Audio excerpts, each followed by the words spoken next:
دیتا ہے جبریل علیہ السلام کا، جبریل آج کی رات میکائیل کو کہہ دو کہ رزق کے پیمانے، ماپنے تولنے والے پیمانے آج کی رات چھوڑ دو۔ اسرافیل کو کہہ دو کہ آج کی رات وہ سور کو تھوڑی دیر کے لیے رکھ دے، اور حضرت اسرائیل علیہ السلام سے کہہ دو، اسرائیل سے کہہ دو کہ آج کچھ لمحوں کے لیے روح کو قبض کرنا چھوڑ دے۔ رضوان جنت سے کہو کہ جنت کی درجہ بندی کرے، مالک کو کہو کہ جہنم کے دروازوں کو تالا لگا دے، اور مشرق سے لے کر مغرب تک، مشرق سے لے کر مغرب تک آج کی رات جتنی قبور ہے سب سے عذاب کو اٹھا دو۔ آج کی رات نور میں اضافہ کرو، جبرائیل اپنے آپ کو تیار کرو، منور کرو، جنت کو سجا دو، جہنم کو تالے لگا دو، اور جاؤ جنت کی حوروں سے کہہ دو، جنت کی حوروں سے کہہ دو، اے حوروں آج کی رات سج دج کر، وہ حوریں جو پہلے سے ہی سجی دجی ہوئی تھی، آج کی رات اپنے آپ کو مزید آرستہ اور پیرستہ کرو، مزید سجا دجا کر جنت کے محلوں کی چھتوں پر صف بستہ کھڑی ہو جاؤ، کیونکہ آج کی رات میں اپنے محبوب کو بلانا چاہتا ہوں، تو میرے محبوب کے استقبال میں تم سے کوئی کمی نہ رہ جائے۔ آج کی رات حوروں سے کہو کہ سج دج کر جنت کے محلوں کے، جنت کے محلات کی چھتوں پر صف بستہ میرے محبوب کے استقبال کے لیے کھڑی ہو جائے۔ اللہ تعالیٰ حکم دیتا ہے جبرائیل 70,000 فرشتوں کو لے کر جائے۔ میکائیل علیہ السلام کو الگ حکم ہوتا ہے 70,000 فرشتوں کو لے کے جانے کو، اسرافیل علیہ السلام کو الگ حکم ہوتا ہے 70,000 فرشتوں کو لے کے جانے کا، اور حضرت جبرائیل علیہ السلام کو اللہ فرماتا ہے جبرائیل 70,000 فرشتے لے کر جاؤ، اور جنت سے میرے محبوب کے لیے جنتی سواری لے کر جاؤ۔ آج وہ سواری حضور کے لیے آ رہی تھی، دنیا کا بڑے سے بڑا شہنشاہ بھی، بڑے سے بڑا بادشاہ بھی اس سواری پر نہ سوار ہو سکا ہے، نہ ہو سکے گا۔ سوار ہونا تو دور کی بات، کسی کو میں گمان میں ہی نہ تھی اور نہ ہوگی ایسی سواری جو براق کی شکل میں اللہ نے اپنے محبوب کے لیے بھیجی ہے۔ وہ سواری جبرائیل امین کو حکم ہوتا ہے لے جاؤ میرے محبوب کے لیے۔ یہ وہ رات ہے 27 رجب کی رات، یہ وہ پرکیف رات ہے کہ فضاؤں میں عجیب لطف داری ہے، اور رات جو ہے اپنی آہستہ آہستہ کیف و نشاست کی مستی میں مست ہوتی جا رہی ہے، اور ہر طرف زمین و آسمان منور ہوتا جا رہا ہے۔ یکایک آسمان کا دروازہ کھلتا ہے، آسمانی دنیا سے جبرائیل علیہ السلام انوار و تجلیات کے جلوے لیے 70,000 فرشتوں کے جھومٹ میں جنت کی سواری لیے آسمانی دنیا سے اتر کر مکہ کے شہر میں، خانہ کعبہ کے شہر میں، ام ہانی کے گھر میں اللہ کا محبوب مائے نبوت اپنی آب و تاب کے ساتھ آرام فرما تھا۔ ان کے قدموں میں جبرائیل امین حاضر ہوتے ہیں، حاضر ہو کر ہاتھ جوڑ کے کھڑے ہو جاتے ہیں۔ جبرائیل امین فرشتوں کے جھرمٹ میں کہ حضور تو سوئے ہوئے ہیں، میں جگاؤں کیسے؟ اتنا ادب کا خیال تھا۔ یہی وجہ تھی کہ صحابہ کو اللہ نے کہا صحابہ میرے محبوب کے دروازے کے باہر جاؤ تو پکارو مت، میرا محبوب خود نظر کرم فرما کر آ جائے گا۔ تو حضور علیہ السلام کے پانی کی طرف جبرائیل علیہ السلام کھڑے ہو گئے، اور یہ سوچ رہے تھے کہ حضور کو جگاؤں تو بے ادبی ہوگی۔ اتنے میں رب کائنات کی طرف سے حکم ہوا اے جبرائیل اسی رات کے لیے تو میں نے تمہارے لبوں کو کافور کا بنایا تھا، میرے محبوب کے پاؤں کا بوسہ دو، میرے محبوب کے پاؤں کو بوسہ دو، اور تیرے بوسہ لینے سے جو ٹھنڈک میرے محبوب کو پڑے گی اس سے اس کی آگ بھول جائے گی۔ جبرائیل امین حضور کے فرشتوں کا سردار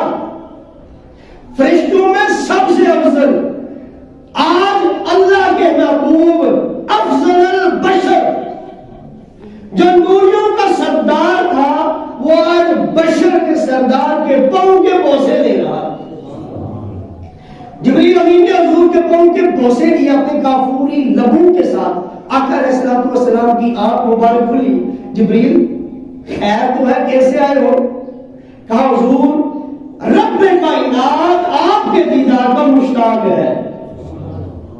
اور صرف رب ہی نہیں، زمین سے لے کر سدرۃ المنتہا تک جگہ جگہ راستے میں اللہ کی مخلوق، نوری مخلوق سب بستہ آپ کے دیدار کی مشتاق ہے، اور سب بستہ آپ کی منتظر ہے، آپ کے استقبال کے لیے کھڑی ہے. اٹھیے تشریف لے جائیے. پھر حضور فرماتے ہیں کہ جبریل علیہ السلام نے ایک تخت لایا تھا یاقوت کا، جس میں انوار اور تجلیات وہ قوت قدسیہ لائی تھی جو حضور کے قلب میں ڈال دی تھی. زمزم سے حضور علیہ السلام کے قلب کو، سینے کو چیرا گیا، قلب کو نکالا گیا، زمزم سے اس کو دھویا گیا، زمزم کو شرف بخشا گیا. یہ تو زمزم کو شرف بخشا گیا اور اس کو دھویا گیا. اور اس کو دھویا اس طرح نہیں تھا، جبریل امین کہتے نہ میں نے اس میں کوئی کمی دیکھی نہ کوئی خامی دیکھی. حضور کے دل جبریل امین کہتے ہیں کہ اس میں کوئی خامی نہیں تھی، بلکہ یہ کیا کیا گیا، پھر حضور کے قلب کے اندر چونکہ زمین سے آسمان تک سفر کرنا تھا، یہ دنیا عالم اسباب ہے اور وہاں پر جانے کے لیے کچھ سبب بھی چاہیے تھے. حضور کو اللہ کو دیکھنے کے لیے صرف بشری تقاضوں سے ہی نہیں، کچھ وہ تقاضے بھی تھے جن سے وہ رب کو دیکھیں. ایسی قوت حضور کو عطا ہو کہ رب کی تجلیوں کو برداشت کرے، ورنہ موسیٰ نہ برداشت کر سکے تھے. پھر آسمان پہ جانا تھا، ایسا لباس بھی پہنانا تھا. آج بھی سائنسدان تھوڑا سا جاتے ایک مخصوص لباس پہن کے جاتے ہیں. حضور نے تو اس دنیا سے ہی نہیں، میں پہلے بھی عرض کر چکا ہوں کہ اس ملکی گلیکسی کو کلاس نہیں کرنا تھا، صرف کلسٹر کو کلاس نہیں کرنا تھا، سپر کلسٹر کو کلاس نہیں کرنا تھا، بلکہ اس کائنات میں جو کچھ وجود میں ہے اس سے بھی آگے، یعنی مکان کی حدوں سے نکل کر لا مکان تک جانا تھا. اس لیے جبریل امین ایک لباس بھی لے کر آئے تھے، ایک امامہ بھی لے کر آئے تھے. اور وہ امامہ حضرت علامہ کاشفی رحمۃ اللہ تعالیٰ علیہ فرماتے وہ امامہ حضرت آدم علیہ السلام کی تخلیق سے بھی 7,000 سال پہلے اللہ نے وہ امامہ حضور کے لیے تیار کیا ہوا تھا. وہ امامہ حضور کے لیے مخصوص تھا اور زمن کا جوڑا حضور کے لیے تیار تھا. اور پھر اس دشت کے اندر حضور کے قلب کو رکھا گیا، دھویا گیا، انوار و تجلیات برداشت قوت قدسیہ اس میں ڈالی گئی، حضور کا دل رکھا گیا، سینہ جوڑا گیا.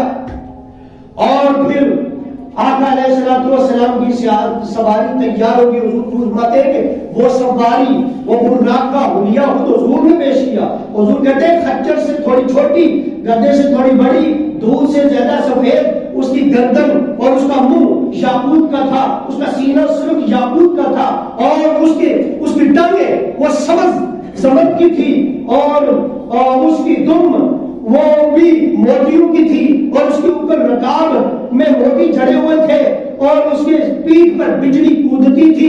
براق برق کی جمع ہے، ایک بجلی جب پڑتی ہے آسمان کی زمین کو آتی ہے کتنی دیر لگاتی ہے؟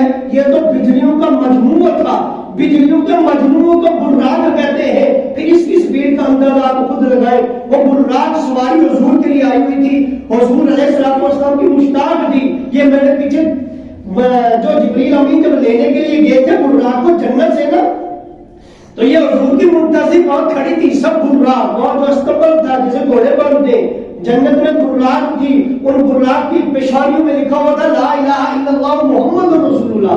تو اس براق کو جبریل امین نے دیکھا، سب جنت کے جو سبز ہے جنت وہ ان کی اپنی شان ہے، ہم ہماری سمجھ سے بالاتر ہے. وہ سب سواری وہ سب براق چل رہی تھی، یہ ایک طرف کھڑی تھی کونے میں اور یہ پریشان حال ہو رہی تھی. جبریل امین نے پوچھا تو کیوں کھڑی ہے، تو کیوں نہیں کچھ کھا پی رہی؟ کہا میں نے سن رکھا ہے ہم براق کو نبی آخر زمان اللہ کے محبوب کی سواری بننا ہے، تو میں رو رہی ہوں کہ کہیں میں اس فیض سے میں محروم نہ رہ جاؤں. تو جبریل امین العالمین نے اسی کو چنا تھا. وہ براق حضور کی خدمت میں وہی آئی ہوئی تھی, پیشانی پہ کلمہ شریف لکھا ہوا تھا. حضور کا سب سے زیادہ براق میں سے عشق اس براق میں تھا, اس سواری میں تھا. حضور علیہ السلام جب سوار ہونے لگے تو براق مستہ ہو گئی, براق نے جھنجھلی لی. جبریل علیہ السلام نے لگام پکڑی, میکائیل علیہ السلام, یہ شرف ہے, ضرورت نہیں تھی. کون سا براق نے واقعہ میں تھا. لیکن آپ بھائی میں مثال دے رہا ہوں کہ آپ بھی کسی کی گاڑی, کسی بڑے پیر صاحب کی گاڑی ہو تو بعد بندے محبت میں آخر لگانے کی کوشش کرتے ہیں. جنازہ جا رہا ہوتا ہے تو جنازے کو آپ اٹھا کھڑے ہی ہوتے ہیں, بعض اوقات ایسے خالی ہاتھ لگا کر کہتے ہیں کہ کہیں میں بھی سعادت سے معلوم نہ جاؤں, ثواب سے معلوم نہ جاؤں. جبریل امین سعادت حاصل کر رہے تھے, حضور کے براق کی لگام پکڑ رہے تھے, میکائیل علیہ السلام رکاب پکڑ رہے تھے, اسرافیل علیہ السلام گھوڑے کے سائڈ وہ جو زین کسی تھی اس کے پلوں کو ٹھیک کر رہے تھے, سرخ یاقوت سے بنی ہوئی تھی. حضور علیہ السلام سوار ہوئے. جب آقا علیہ السلام سوار ہوئے, حضرت علامہ کاشفی رحمۃ اللہ تعالیٰ نے لکھتے ہیں کہ 80,000 فرشتوں کا جھرمٹ دائیں طرف تھا, 80,000 بائیں طرف تھا. اور پھر جب حضور سوار ہوئے تو فضائے درود و سلام سے جھوم اٹھی. حضور کا درود و سلام سب فرشتے حضور پر پڑھنے لگے. انسان تو فرشتوں کا آواز سنتے نہیں ہیں, اس لیے سب انسان اس وقت خواب, عالم خواب میں تھے, سوئے ہوئے تھے. جبریل علیہ السلام, حضور علیہ السلام جب سواری پہ بیٹھے تو کہا حضور تشریف لے چلیے. حضور علیہ السلام نے براق کو چلنے کا حکم دیا, اور جب گزرے براق تو ویسے کتابوں میں لکھا ہے کہ صحراؤں سے گزری, باغوں سے گزری, جنگلوں سے گزری, دشتوں سے گزری, بلکہ جب کھجوروں کے جھرمٹ سے گزرنے لگے, وادی بطحا سے گزرنے لگے, جبریل امین نے کہا حضور رک جائیے, یہ وہ جگہ ہے جہاں آپ نے ہجرت کر کے آنا ہے, یہاں اتریے اور 2 رکعت ادا کیجئے. حضور مدینہ شریف میں اترے, 2 رکعت ادا کی. میں اب یہ بات پوچھتا ہوں کہ جو میں نے شروع میں عرض کی تھی کہ کہتے ہیں جی نہیں, حضرت عائشہ تو کہتی ہیں کہ حضور تو 2 لمحوں کے لیے بھی, 1 لمحے کے لیے بھی میرے بستر سے جدا نہیں ہوئے. معراج کی رات حضور بستر سے جدا نہیں ہوئے. جو کہتے ہیں حضور آسمان پہ گئے تو حضرت عائشہ کے حدیث کے مطابق وہ جھوٹ بولتے ہیں. ارے یہ جو واقعہ ہم سنا رہے ہیں, یہ جو واقعہ ہے اس وقت تو حضرت عائشہ سے شادی کی دور کی بات, ابھی حضور نے مکہ سے مدینہ ہجرت نہیں کی تھی. تو جبریل امین کہتے ہیں حضور جہاں آپ نے ہجرت کر کے آنا ہے یہاں 2 رکعت ادا کیجیے. حضور نے 2 رکعت وہاں ادا کی. پھر آگے وہ چلے تو آگے ایک سرخ ٹیلا نظر آیا. حضور فرماتے ہیں جب اس سرخ ٹیلے سے گزرا تو مجھے موسیٰ علیہ السلام کی قبر نظر آئی. وہاں پر موسیٰ علیہ السلام نماز ادا کر رہے تھے. وہاں سے حضور آگے گزرے جہاں تک کہ بیت المقدس میں پہنچے, مسجد اقصی میں پہنچے. مسجد اقصی میں پہنچ کر آقا علیہ السلام نے گھوڑے کو, وہ ایک پتھر تھا جہاں پر جبریل علیہ السلام نے اپنی انگلی سے سوراخ کیا, اور حضور نے وہاں پر اپنی سواری بھر دی. اور آج بیت المقدس کا جو صحن تھا, صحن سے لے کر آسمان تک نور ہی نور تھا. ہزاروں لاکھوں تعداد میں نوری حضور کے استقبال کو تھے. کیا استقبال زمین پہ ہو رہا تھا, آسمان سے فرشتے بھی آئے ہوئے تھے, فرشتوں کی بارات آئی ہوئی تھی. اب کیا پیچھے بھی تو دیکھیں, نور کی سواری نور ہی کو لینے آئی ہوئی تھی. نور کی سواری پہ سوار ہو رہا تھا. دائیں طرف بھی نور کا جھرمٹ, بائیں طرف بھی نور کی جھرمٹ, اور نوریوں کی نورانی آواز. اور آج میزبان بھی نور تھا, مہمان بھی نور تھا. نور نے نوریوں کو بھیجا تھا نور کو لے کر آؤ. تو آپ دیکھیں کہ بیت المقدس میں حضور فرمانے اس کے صحن سے لے کر آسمان تک نور ہی نور تھا. بیت المقدس میں حضور داخل ہوئے. آگے 1,24,000 کم و بیش تمام انبیاء حضور کا. ہمارے جلسوں میں 1000 بندہ آ جائے, ہم کہتے ہیں بہت بڑا کامیاب جلسہ ہوا ہے. ایک جلسے میں عام بندہ آ جائے, جاہل آ جائے, ان پڑھ آ جائے, بچے آ جائیں, بوڑھے آ جائیں. یہ حضور کا جلسہ تھا صرف استقبال کے لیے. عام بندے نہیں, اللہ کے افضل ترین مخلوق, افضل ترین بندے 1,24,000 انبیاء اور رسل حضور کے استقبال کے لیے حاضر تھے. سب بستہ مسجد اقصی میں کھڑے تھے. اور جبریل علیہ السلام نے اذان دی، حضور نے نماز پڑھائی، اور یہاں خطبات ہوئے، حضور کی آمد ہوئی، خطبات ہوئے، آدم علیہ السلام نے، ابراہیم علیہ السلام نے، مختلف انبیاء نے حضور کے آنے پر حضور کی تعریف میں یہاں محفل سجائی۔ پھر اس کے بعد یہاں سے حضور پہلے آسمان کو گئے۔ حضور فرماتے ہیں جب میں پہلے آسمان کو گیا، پہلے آسمان کا جو دروازہ کھولا گیا تو پہلے آسمان پہ، اب جب پہلے آسمان پہ چڑھتے ہوئے بھی ورد ہوتا ہے، میں نے کہا تھا نا کہ یہاں پر لمحہ لمحہ آپ کو وظائف ملیں گے، کوئی وظیفہ کسی چیز کے لیے، کوئی کسی چیز کے لیے، یہ میں ایک دفعہ سنا چکا ہوں، پھر کبھی سنا دوں گا، ابھی اتنا وقت نہیں مجھے ملے گا، میں جسٹ لگاتا ہوا تیزی سے واقعہ پورا کر رہا ہوں۔ تو پہلے آسمان کا بھی ورد ہے، دوسرے کے فرشتوں کا بھی ورد ہے، تیسرے کا بھی، چوتھے کا بھی، ساتویں آسمان کے فرشتوں کا الگ الگ ورد ہے جو آپ کو مختلف موقع پر، مختلف ضرورتوں پر آپ کے کام آنے والا ہے، اس لیے واقعہ پڑھیں اور ان وردوں کو یاد کریں۔ تو بہرحال حضور علیہ السلام جب پہنچے تو جبریل امین نے پہلا جب کھٹکھٹایا دروازہ پہلے آسمان کا، تو آگے سے پوچھا کیا سوال ہوا، کون ہے؟ کہا میں جبریل علیہ السلام ہوں۔ کہا من معک کا، آپ کے ساتھ کون آیا ہے؟ کہا محمد رسول اللہ صلی اللہ علیہ وسلم۔ اب فرشتوں نے آگے سے کیا کہا؟ پوچھ کیوں رہے تھے؟ کسی اور کے لیے دروازہ نہیں کھول رہا تھا۔ کہا یہی تو وہ ہے جن کے لیے ہم یہاں دروازے کھڑے ہیں استقبال کے لیے، اور صرف انہی کے لیے تو دروازہ کھولنا ہے۔ پھر حضور علیہ السلام کے لیے وہ دروازہ کھولا گیا۔ سب سے پہلے حضور کی جہاں ملاقات ہوئی حضرت آدم علیہ السلام سے ہوئی، وہاں کے فرشتوں کا ورد بھی حضور نے سبحان سے شروع ہوا، اس سے پہلے بھی فرشتوں کا ورد ہے۔ پھر اس کے بعد دوسرے آسمان کا جب حضور علیہ السلام پہنچے، دوسرے آسمان پہ بھی یہی سوال ہوا کہ کون ہے؟ کہا جبریل علیہ السلام۔ مما کا آپ کے ساتھ کون ہے؟ کہا حضور علیہ السلام۔ کہا انہی کے لیے تو ہم کھڑے ہیں، انہی کے لیے تو دروازہ کھولا جانا ہے۔ حضور کو دوسرے آسمان پہ بھی عیسیٰ علیہ السلام، یحییٰ علیہ السلام ملے، تیسرے آسمان پہ بھی یوں ہی ہوا، اور تیسرے آسمان پہ حضرت یوسف علیہ السلام ملے، چوتھے آسمان پہ حضرت ادریس علیہ السلام ملے، پانچویں آسمان پہ حضرت ہارون علیہ السلام ملے، چھٹے آسمان پہ اسی طرح واقعہ ہوتا گیا۔ بخاری میں پڑھے، مسلم میں پڑھے، مختلف سیاست کتب میں آپ پڑھے، مدارج النبوہ میں آپ پڑھے، تفصیلاً قصہ لکھا ہوا ہے، اور مدارج النبوہ میں تفصیلاً یہ ساری باتیں لکھی ہوئی ہیں جو میں بیان کر رہا ہوں۔ اور پھر اس کے بعد آخری آسمان، ساتویں آسمان پر حضرت ابراہیم علیہ السلام سے ملاقات ہوئی۔ سدرۃ المنتہا پر حضور پہنچے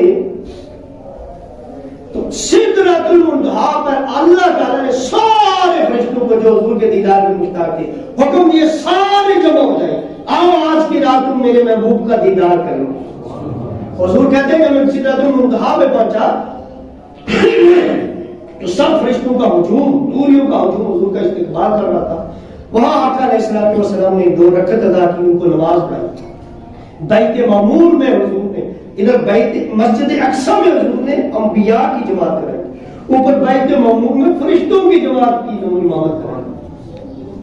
پھر اس کے بعد سدرۃ المنتہا سے جب آقا علیہ السلام